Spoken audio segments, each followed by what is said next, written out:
Hello everyone, welcome to my YouTube channel English literature zone. आज के video में हम लोग टीएमबीयू यूनिवर्सिटी वालों के लिए पार्ट 3 पेपर 7 जिनका कि सेशन 2021 से 24 है ना, उनका पेपर 7 का इंपॉर्टेंट एक्सप्लेनेशन डिस्कस करेंगे। पेपर 7 में जो एक्सप्लेनेशन है ना, वो 8 2 जा 16 मार्क्स का आता है। मतलब 88 मार्क्स का 2 एक्सप्लेनेशन आपको सॉल्व करना होगा। टोटल 4 एक्सप्लेनेशन आपको एग्जाम में दिया हुआ होगा, उसमें से 2 ही सॉल्व करना है। तो सबसे पहले जो नंबर 1 में एक्सप्लेनेशन रहेगा ना, वो पोएम वाला रहेगा कि मतलब पोएम का 2 एक्सप्लेनेशन दे देगा, किसी एक को सॉल्व करना है।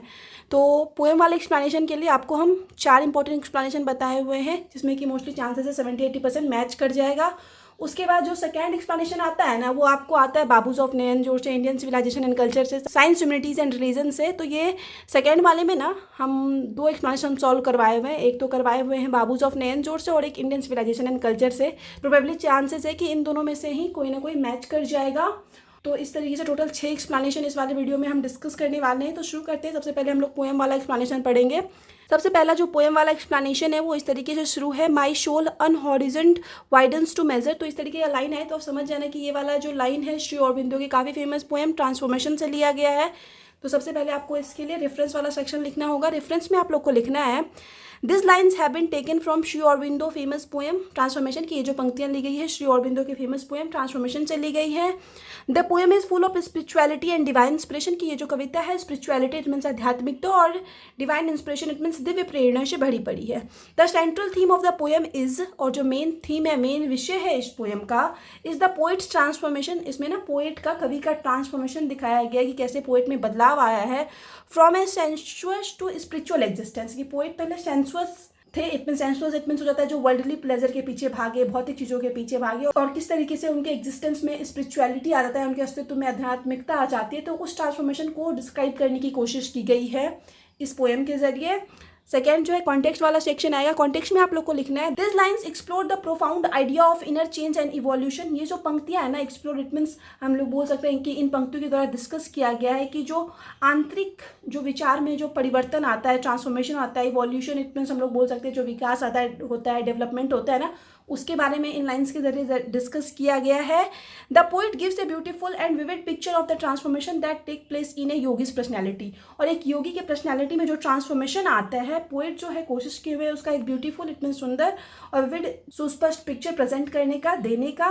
तो ये कॉन्टेक्स्ट वाला सेक्शन हो गया। नेक्स्ट जो है हम लोग डिस्कस करेंगे एक्सप्लेनेशन। एक्सप्लेनेशन में है, the poet says that, poet कहते हैं कि as his heart is spiritually uplifted, कि जैसे उनका दिल जो है, हार्ट जो है स्पिरिचुअली इट मीन्स आध्यात्मिक रूप से अपलिफ्ट हुआ है, इम्प्रूव हुआ है, उनके हर्ट का, दिल का उत्थान हुआ है, यानी उनके अंदर अच्छाई आई है। सो हिज सोल, इसलिए जो उनका सोल है, उनकी जो आत्मा है ना, is now not a slave of his flesh. वो ना उनके फ्लैश का स्लेव नहीं है, उनके फ्लैश का गुलाम नहीं रही है उनकी जो आत्मा है। His soul is slave of nature, उनका जो सोल है अब नेचर का स्लेव है, इट मीन्स प्रकृति का स्लेव है, और द डिवाइन सोल और दिव्य आत्मा का स्लेव है। And now he is being guided not by his Dzire, और पोइट जो है अब अपने डिजायर के द्वारा गाइडेड नहीं होते, अपनी इच्छा से प्रभावित नहीं होते, बट बाय स्पिरिचुअल थॉट, बल्कि अपने स्पिरिचुअल थॉट से प्रभावित होते हैं, गाइड होते हैं। The poet's body and flesh is cowed by divine soul, और पोइट की जो बॉडी है और फ्लैश है ना, वो डिवाइन सोल के अंदर है, दिव्य आत्मा के अंदर है, ये दिव्य आत्मा के प्रकरण में है। His heart is widened to infinite, और उनका हर्ट जो है वाइडन इट मीन्स इतना ज़्यादा चौड़ा हो गया, बड़ा हो गया कि मैं अनंत जैसा हो गया होता है। मतलब होता है ना कि पोइट का दिल जो है वो अब बहुत ज़्यादा बड़ा हो गया है। The poet believes that, poet ऐसा मानते हैं कि his soul arrives at immortality, कि उनका जो सोल है ना वो इमॉर्टैलिटी को प्राप्त कर चुका है, इट मीन्स अमरता को प्राप्त कर चुका है। पोइट का ऐसा मानना है कि उनका सोल अब, आत्मा जो है, अमर हो चुका है। So this line incorporate Shri Aurobindo's integral yoga concept, इसलिए जो ये पंक्तियां हैं श्री अरबिंदो का जो इंट्रगल योगा कॉन्सेप्ट है ना, उसको सम्मिलित करती है, उसके बारे में डिस्कस करती है। इन विच ट्रांसफॉर्मेशन इज ए कीवर्ड, जिसमें कि ट्रांसफॉर्मेशन जो एक कीवर्ड है, इट मीन्स महत्वपूर्ण वर्ड है।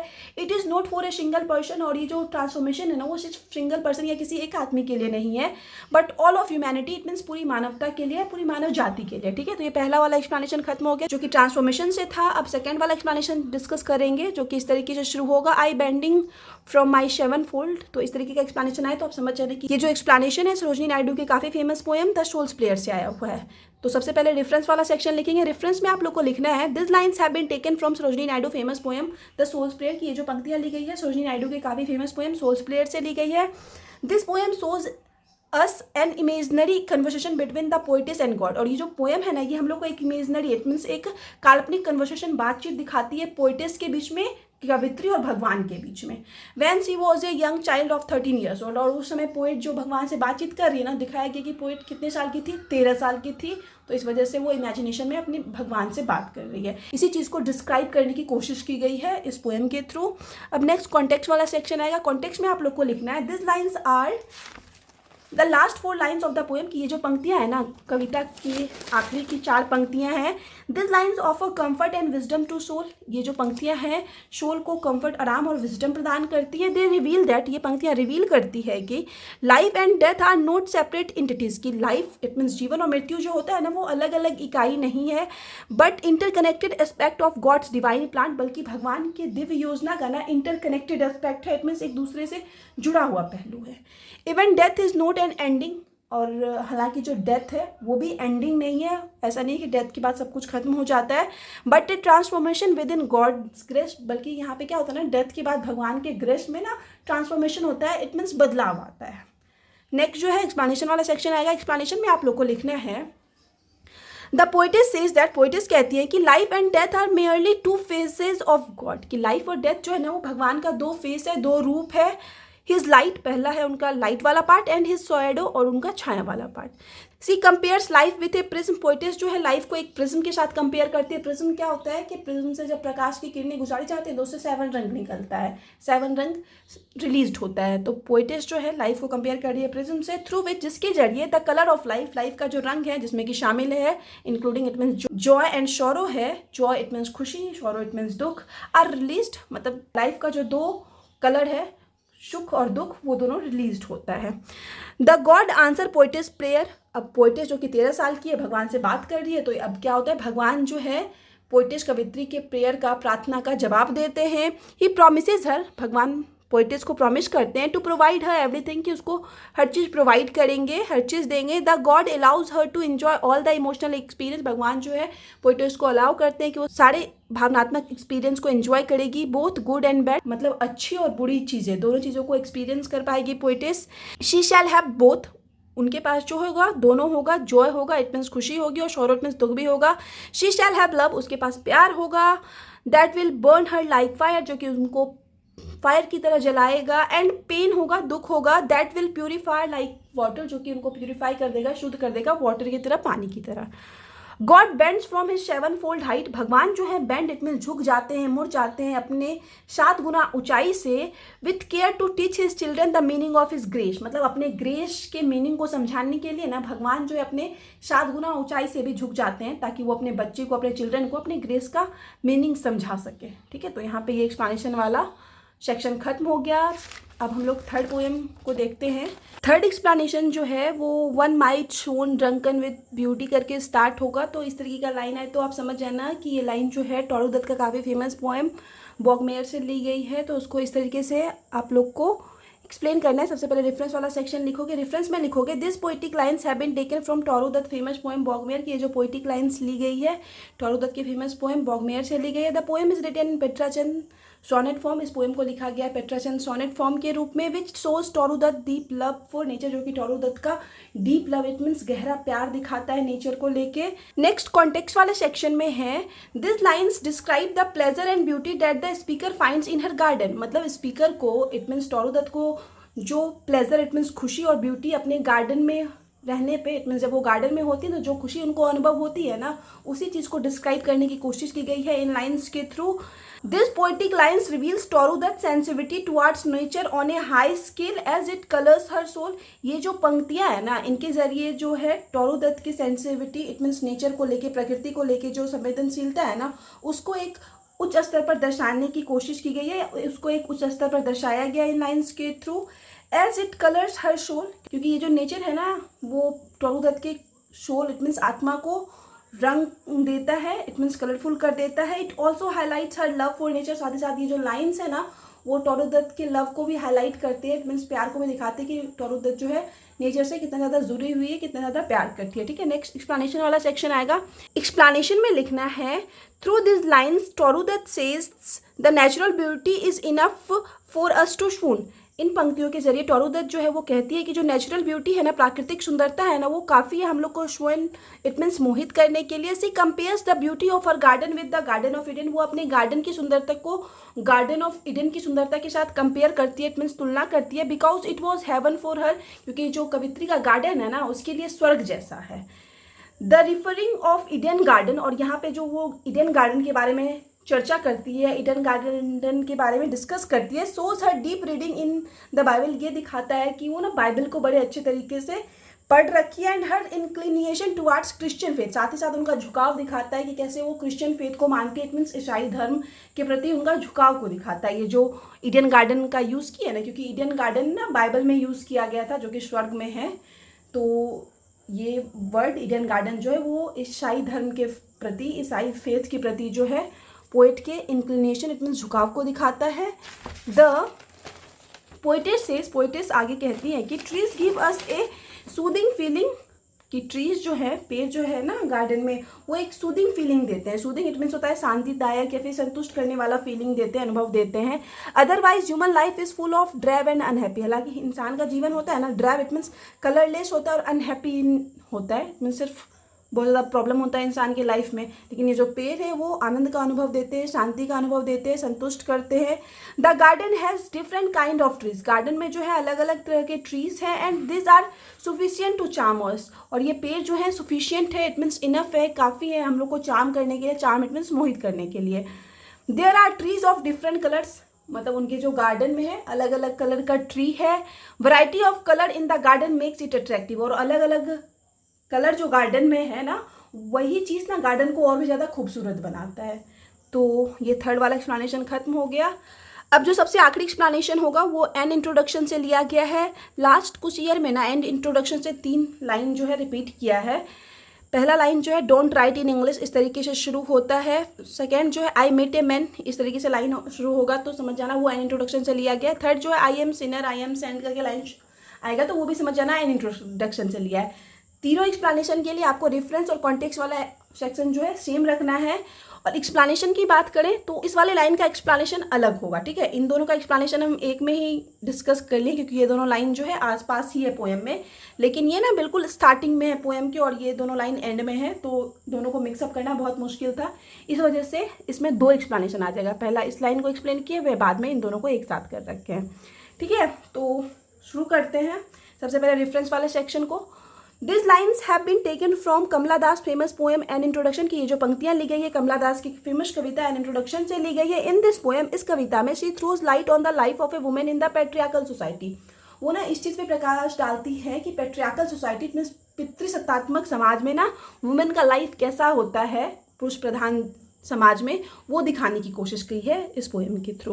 It is autobiographical as well as confessional poem, ये जो पोएम है ना वो ऑटोबायोग्राफिकल पोएम है। ऑटोबायोग्राफिकल इट मीन्स हो जाता है कि वो अपनी लाइफ से रिलेट करके इट मीन्स अपने लाइफ के इवेंट्स को डिस्कस करती है इस पोएम में, ठीक है। तो नेक्स्ट जो है हम लोग कॉन्टेक्स्ट वाला सेक्शन पढ़ेंगे। रेफरेंस वाला सेक्शन जो है ये तीनों एक्सप्लेनेशन के लिए आपको सेम ही रखना है, कॉन्टेक्स्ट भी सेम ही रखना है तीनों एक्सप्लेनेशन के लिए। थ्रू अबव मेंशन लाइन, ऊपर मेंशन किए गए लाइंस के जरिए Kamala Das describes her own mental and emotional state, Kamala Das जो है अपने मेंटल इट मीन्स पोएम जो है उन्हीं के बारे में है, उन्हीं के जीवन से रिलेटेड है, इस वजह से ये लाइन हम लिख रखे हैं कि वो अपने खुद के मेंटल इट मीन्स मानसिक और इमोशनल इट मीन्स भावनात्मक स्टेट के बारे में बताती है। It relates the poets various conflict at different stages of life, कि लाइफ के अलग अलग स्टेजेस में, लाइफ के अलग अलग चरण में जो पोइटेस को, कवित्री को कन्फ्लिक्ट इट मीन्स संघर्ष झेलना पड़ा है ना, उससे संबंधित है ये कविता, और या हम लोग बोल सकते हैं ये lines. The poetess delves deeply into the important issue of feminism, equal liberties, freedom and marriage. Poetess जो है ना डेल्व्स इट मीन्स हम लोग बोल सकते हैं चर्चा करती है बड़े ही डीपली, बड़े ही गहरे तरीके से चर्चा करती है, गंभीर तरीके से कुछ इंपॉर्टेंट महत्वपूर्ण इश्यूज पे, मुद्दों पे। उन मुद्दों में शामिल है फेमिनिज्म इट मीन्स नारीवादी को डिस्कस करती है, इक्वल लिबर्टीज इट मीन्स समाज स्वतंत्रता को डिस्कस करती है, फ्रीडम इट मीन्स आज़ादी को डिस्कस करती है, मैरिज इट मीन्स शादी को डिस्कस करती है। ये सारा कुछ जो है इसी पोएम में वो डिस्कस कर रखी है और काफ़ी लंबी भी पोएम है ये। तो अब सबसे पहले वो इंग्लिश वाला लाइन जो स्टार्ट होगा उसका एक्सप्लेनेशन आ गया है। पोइटिस राइट इन इंग्लिश, पोइटिस जो है कवित्री वो लिखती है इंग्लिश में, because she is well versed in the language, क्योंकि उनको ना लैंग्वेज, इंग्लिश लैंग्वेज में ना महारत हासिल था, इस वजह से पोइटिस जो है इंग्लिश में लिखती है। हाउएवर, हालांकि हर फ्रेंड्स, पोइटिस के जो फ्रेंड हैं, फैमिली है एंड क्रिटिक्स और कुछ जो आलोचक हैं, disapprove of this practice of her, वो ना उनकी इस प्रैक्टिस को डिसअप्रूव कर देते हैं, अस्वीकार कर देते हैं। मतलब पोइटिस जो इंग्लिश में लिखती है ना, कुछ लोगों को, कुछ उनके परिवार के लोगों को, कुछ दोस्तों को, कुछ क्रिटिक्स को वो चीज़ पसंद नहीं आता है। Since they all believe that, क्योंकि उन सभी लोगों का मानना है कि English is a colonial language, कि इंग्लिश जो है वो अंग्रेजों की भाषा है। दे ऑल क्रिटिसाइज हर, ये सारे लोग जो है कमला दास को क्रिटिसाइज करते हैं, इट मीन्स उनकी आलोचना करते हैं, फॉर कंपोजिंग इन इट, मतलब इंग्लिश में कंपोज करने के लिए, इंग्लिश में पोएम लिखने पे ये सारे लोग जो है कमला दास की आलोचना करते हैं। She queries their motive for their criticism, वो जानने की कोशिश करती है, पता लगाने की कोशिश करती है कि क्या मोटिव, क्या उद्देश्य है उन लोगों का, मतलब वो लोग जो आलोचना कर रहे हैं ना, तो उस आलोचना के पीछे उन लोगों का क्या उद्देश्य है। Why she isn't allowed to write in any language she chooses, और वो साथ ही साथ ये भी सोचती है कि क्यों उसको अलाउ नहीं किया जा रहा है, आज्ञा नहीं दिया जा रहा है कि वो जिस लैंग्वेज में चाहे उस लैंग्वेज में लिख सकती है। Her family members and close friend, मतलब पोइटिस के जो फैमिली मेम्बर्स है, परिवार के लोग हैं और साथ ही साथ जो क्लोज फ्रेंड है, try to convince her fact, वो कोशिश करते हैं कि वो कन्विंस कर सके, मना सके इस फैक्ट के लिए पोइटिस को, द डायलेक्ट सी राइट्स, कि जिस भाषा में वो लिखती है, in is the tongue of कॉलोनियस्ट, कि वो जो भाषा है वो अंग्रेजों की भाषा है, and that she should refrain from using it, और इसी वजह से ना इसका उपयोग करने से उसे बचना चाहिए। Although there is no logical justification for such provision, और इसके अलावा कोई होता है ना लॉजिकल, कोई तार्किक जस्टिफिकेशन नहीं है कि क्यों सारे लोग पोइटिस को क्रिटिसाइज कर रहे हैं, मना कर रहे हैं इंग्लिश लैंग्वेज में लिखने से। बस यही एक रीज़न है कि अंग्रेजों की भाषा है, इस वजह से जो तुम है इंग्लिश लैंग्वेज का यूज़ मत करो, इंग्लिश लैंग्वेज में जो है अपनी पोइट्री या वर्क्स मत लिखो। She does however inquire as how a language may be claimed by a specific group of people, हालांकि वह जानना चाहती हैं कि कैसे जो कोई लैंग्वेज है ना वो किसी स्पेसिफिक ग्रुप का, किसी स्पेसिफिक समूह का हो सकता है। She shouldn't be prevented from utilising it, उसे इसका उपयोग करने से नहीं रोका जाना चाहिए, because it belongs to everyone who uses it, क्योंकि जो एक लैंग्वेज होता है ना वह सभी का होता है, जो भी उस लैंग्वेज को यूज़ कर रहा है वो हर इंसान के लिए होता है, इस वजह से वो जो है खुद को नहीं रोक इंग्लिश लैंग्वेज यूज़ करने से। तो ये फर्स्ट वाला जो एक्सप्लेनेशन था इंग्लिश वाला एंड इंट्रोडक्शन से, उसको हम डिस्कस कर लिए। अब लास्ट का जो 2 लाइन था उसका हम बताए थे कि एक्सप्लेनेशन वाला सेक्शन सेम रखेंगे, तो उसका एक्सप्लेनेशन कुछ इस तरीके से स्टार्ट है कि व्हेन द पोइटिस इनकाउंटर समवन, कि जब पोइटिस का सामना होता है किसी से, किसी इट मीन्स एक पुरुष से, एक मेल से, सी क्लेम्स दैट, वो दावा करती है कि the man represents every man, ये जो मैन है वो हर आदमी को रिप्रेजेंट करता है, वो क्रेव्स ए वुमेन, जो कि एक औरत को चाहता है, as much as a women craves a man love, जितना कि एक औरत को एक आदमी का प्यार चाहिए ना, उतना ही एक आदमी भी क्रेव, इट मीन्स होता है आदमी के अंदर भी लालसा होती है एक औरत की। He responds with I when she asks who is he, कि जब पोइटिस उस आदमी से पूछती है कि कौन हो तुम, तो वो जो आदमी है ना, मेल है, वो आई करके रिस्पॉन्ड करता है, इट मीन्स बताता है मैं। He has the freedom to act however, हालांकि उसको स्वतंत्रता है, वो किसी तरीके से एक्ट कर सकता है।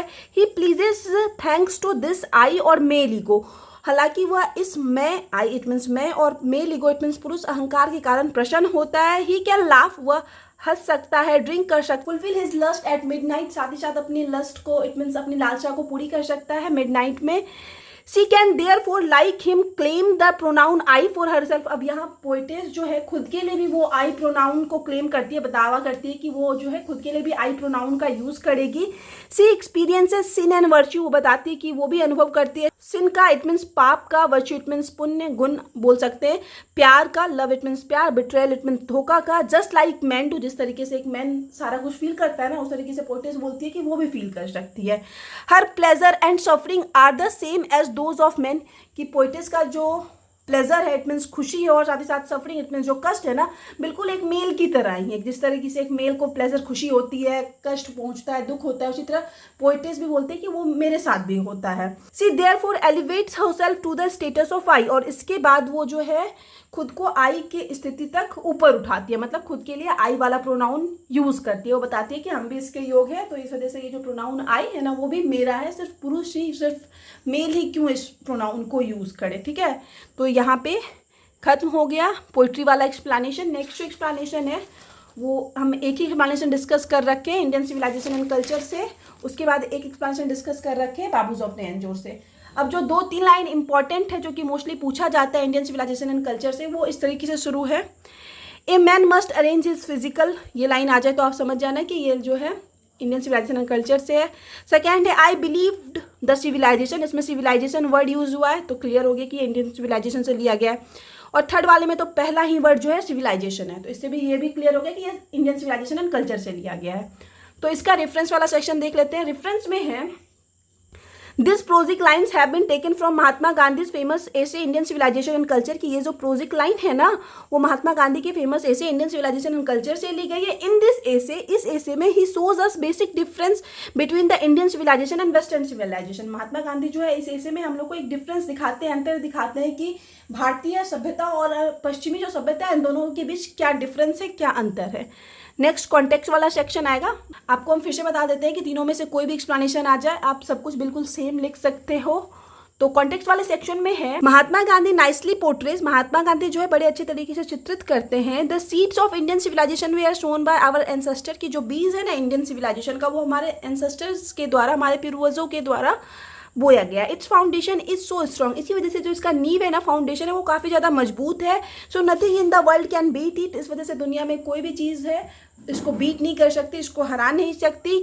Many civilisation in the world can born and wasted with the time of passage, मतलब समय के साथ ढेर सारा सिविलाइजेशन आया वर्ल्ड में और समय के साथ वो सब खत्म होते भी गया, नष्ट होते भी गया।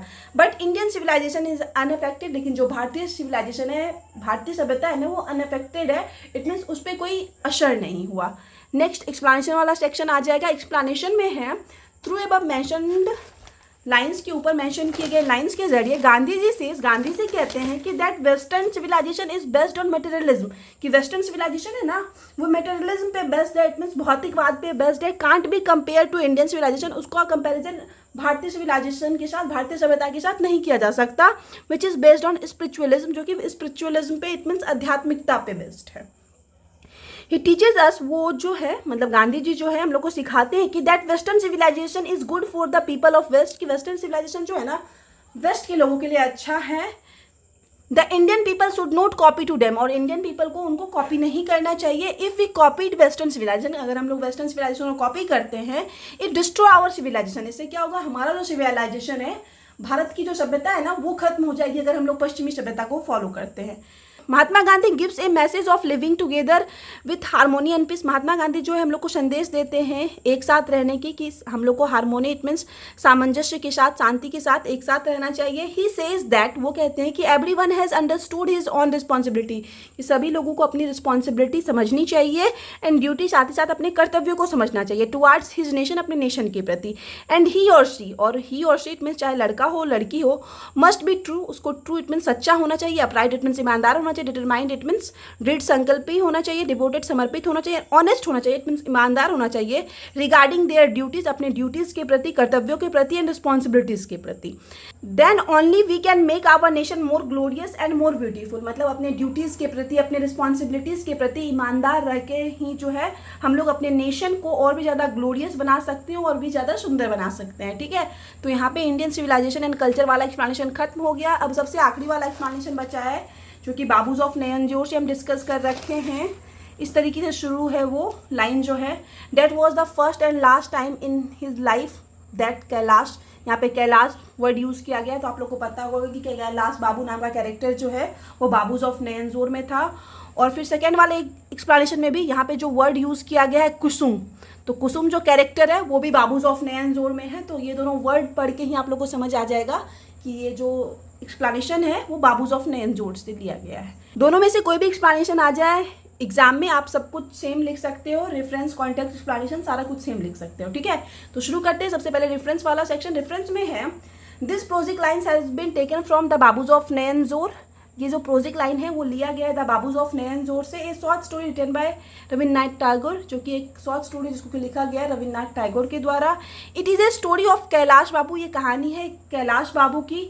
ए man once of great wealth, एक ऐसे आदमी के बारे में जिसके पास एक टाइम में बहुत ज़्यादा पैसा रहता है, but now reduce to poverty, लेकिन अब जो है वो इट मीन्स हम लोग बोल सकते हैं गरीबी में धकेल दिया गया, मतलब गरीब हो चुका है। अब नेक्स्ट कॉन्टेक्स्ट वाला सेक्शन आएगा। कॉन्टेक्स्ट में आप लोग को लिखना है थ्रू एबव मेंशन लाइन, ऊपर मेंशन किए गए लाइंस के जरिए Tagore emphasises the need to remain human in a modern world. Tagore जो है इस चीज़ पे एम्फेसाइजेस मीन्स बल देते हैं कि इस मॉडर्न वर्ल्ड में, आधुनिक दुनिया में कितना ज़्यादा ज़रूरी हो गया है ह्यूमन बने रहना, इट मीन्स मानव बने रहना, इंसान बने रहना।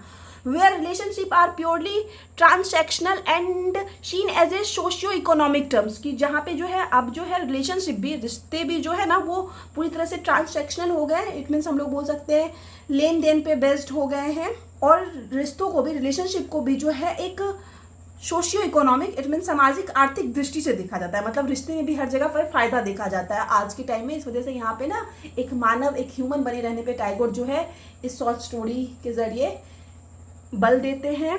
हाउएवर, हालांकि the narrator has a change of heart, हालांकि जो नरेटर का, इट मीन्स कथावाचक के हार्ट, इट मीन्स हृदय में परिवर्तन आता है। ओइंग टू कुसुम, वो कुसुम की वजह से आता है। वो ह्यूमनाइज हिम, जो कि उसको मानवीय बनाती है।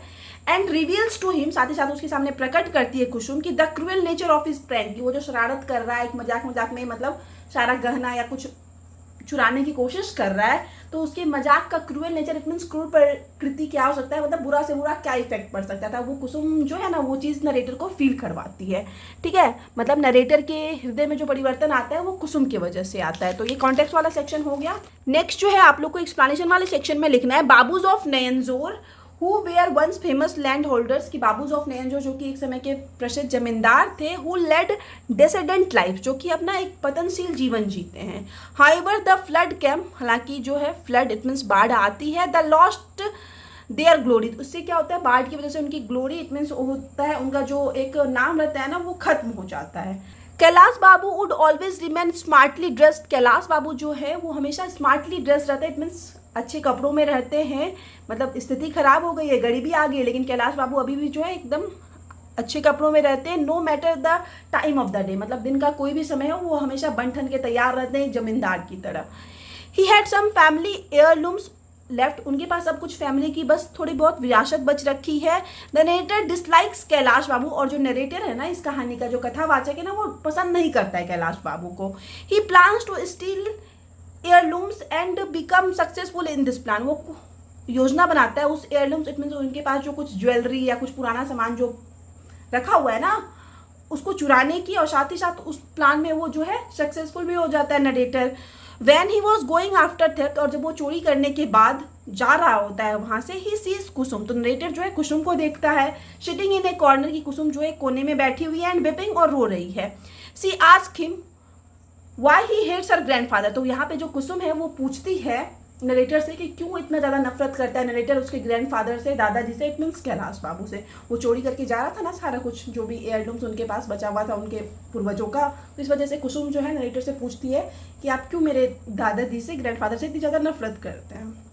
ए change comes over the narrator as he realises that he has caused great pain to a tender heart, तभी जो है जब कुसुम मतलब बात करती है नरेटर से, तो तभी ना नरेटर के अंदर ना एक बड़ा बदलाव आता है, जब उसको पता चलता है कि उसके वजह से, उसके कारण जो है, जो एक कोमल हृदय है ना उसको बहुत ज़्यादा चोट पहुंची है, बहुत ज़्यादा दुख पहुंचा है ना। तो यहाँ पे ना इस इंसिडेंट के बाद नरेटर में बहुत बड़ा परिवर्तन आता है। He returns all the stolen goods, तो वो जो भी सामान चुरा के जा रहा था नरेटर, वो सारा कुछ रिटर्न कर देता है, वापस कर देता है। The narrator ask Kusum hand for marriage, narrator जो है कुसुम का हाथ मांगता है शादी के लिए। एंड और Kailash Babu acknowledge for the first and last time, और इसी टाइम जो है कैलाश बाबू पहली और आखिरी बार स्वीकार करते हैं that he is a poor man, कि वो एक गरीब आदमी है, and that great Fortune has fallen on him, और वो मतलब ये चीज़ स्वीकार करते हैं कि उन पर जो है बहुत बड़ा भाग्य टूटा, इट मीन्स बहुत ज़्यादा गरीबी में है। ये चीज़ ना इस पूरी कहानी में पहली और आखिरी बार जो यहाँ पे कैलाश बाबू स्वीकार करते हैं कि वो गरीब हैं, मतलब वो जो दिखावा करते हैं कि उनके पास बहुत ज़्यादा धन है, वो चीज़ उनके पास नहीं है, वो काफ़ी गरीब है। तो ये पहली बार और अंतिम बार इस शॉर्ट स्टोरी में कैलाश बाबू एक्सेप्ट करते हैं, यहाँ पे जब नरेटर जो है कुसुम का हाथ मांगता है शादी के लिए कैलाश बाबू से। दस इस प्रकार थ्रू एबव मेंशन लाइन, ऊपर मेंशन की गई लाइंस के जरिए राइटर्स पोर्ट्रे, राइटर जो है पोर्ट्रेट में चित्रित करता है कन्फ्लिक्ट, इट मीन्स एक कन्फ्लिक्ट दिखाता है, संघर्ष दिखाता है बिटवीन क्लासेस की, अलग अलग क्लास जो होता है, अलग अलग वर्ग जो होता है, उनके बीच जो संघर्ष होता है ना, वो दिखाने की कोशिश करता है। एंड कन्फ्लिक्ट बिटवीन जनरेशन, और जो अलग अलग पीढ़ियाँ होती है ना, उनके बीच जो संघर्ष होता है ना, उसको भी डिस्क्राइब करने की, उसको भी दिखाने की कोशिश की गई है इन लाइन्स के थ्रू। तो यहाँ पे जो है पेपर 7 का एक्सप्लेनेशन वाला सेक्शन खत्म होता है। वीडियो अगर आपको अच्छा लगा, आपके सिलेबस का है, तो आप लोग वीडियो को लाइक करना, चैनल को सब्सक्राइब करना और कमेंट करके बताना वीडियो आपको कैसा लगा। ये एक्सप्लेनेशन वाला जो पीडीएफ है ना पेपर 7 का, वो हम कल रात में ही टेलीग्राम ग्रुप में अपलोड कर चुके थे। तो अगर आपको पीडीएफ चाहिए तो आप टेलीग्राम ग्रुप से डाउनलोड कर सकते हो।